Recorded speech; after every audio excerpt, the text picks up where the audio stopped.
Roman കത്തോലിക്ക സഭയുടെ ആദ്യത്തെ അമേരിക്കൻ നേതാവായി തിരഞ്ഞെടുക്കപ്പെട്ട ലിയോ 14 മാർപ്പാപ്പയുടെ ചരിത്രപരമായ നിയമനം ലോകമെമ്പാടും ശ്രദ്ധ ആകർഷിച്ചു.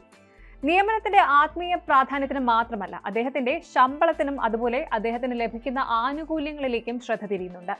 അപ്പോൾ ചോദ്യം അതാണ്, അമേരിക്കൻ പോപ്പ് ലിയോ 14 എത്ര ശമ്പളം ലഭിക്കും? അദ്ദേഹം നികുതി അടയ്ക്കുമോ? വത്തിക്കാൻ സാമ്പത്തിക സ്ഥിതി വിശദീകരിക്കുകയാണ്. ഒന്ന് പരിശോധിക്കാം.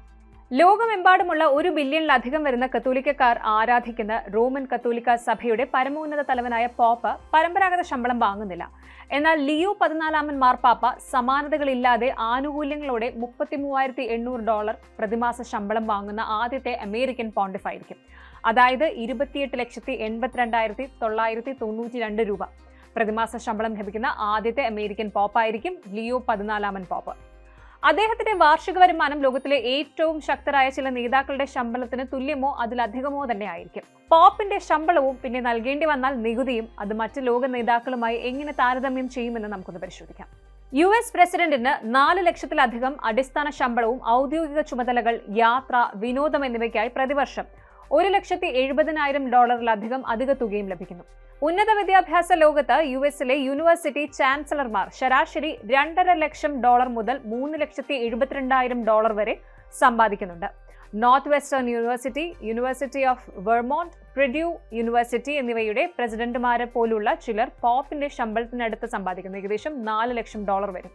ഏപ്രിൽ 21 അന്തരിച്ച ഫ്രാൻസിസ് മാർപ്പാപ്പ മിതവ്യയും എളിമയുള്ളതുമായ ജീവിതശൈലിക്ക് പേരുകേട്ട ആളായിരുന്നു. 2013 മുതൽ 2025 വരെ അദ്ദേഹം സഭയുടെ തലവനായിരുന്നപ്പോൾ എല്ലാ തരത്തിലുള്ള വ്യക്തിഗത വരുമാനവും നിരസിച്ചു. വാസ്തവത്തിൽ മുൻ പോപ്പുകളും ഒരിക്കലും ആഡംബര ശമ്പളം വാങ്ങുന്നതായി അറിയപ്പെട്ടിട്ടില്ല. പകരം വത്തിക്കാൻ അടിസ്ഥാനപരമായി എല്ലാ ചെലവുകളും വഹിച്ചിരുന്നു. പരമ്പരാഗതമായി സമ്പന്ന അപ്പോസ്തലിക് കൊട്ടാരത്തിലാണ് മാർപ്പാപ്പയ്ക്ക് താമസ സൗകര്യം നൽകുന്നത്. പക്ഷേ ഫ്രാൻസിസ് വത്തിക്കാനിലുള്ള ലളിതമായ ഡോമസ് സാങ്ക്ടെ മാർത്തെ ഗസ്റ്റ് ഹൗസിലാണ് താമസിച്ചിരുന്നത്.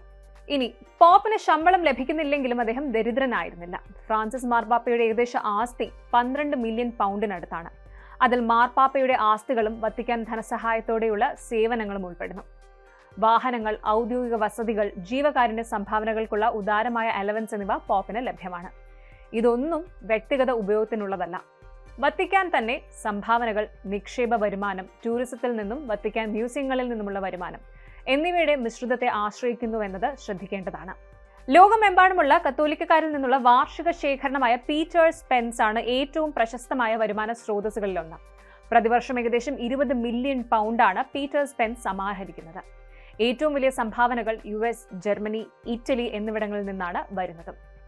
ഇനി സംശയം ഇതാണ്, വിരമിച്ചതിന് ശേഷം ലിയോയ്ക്ക് പെൻഷൻ ലഭിക്കുമോ എന്ന്.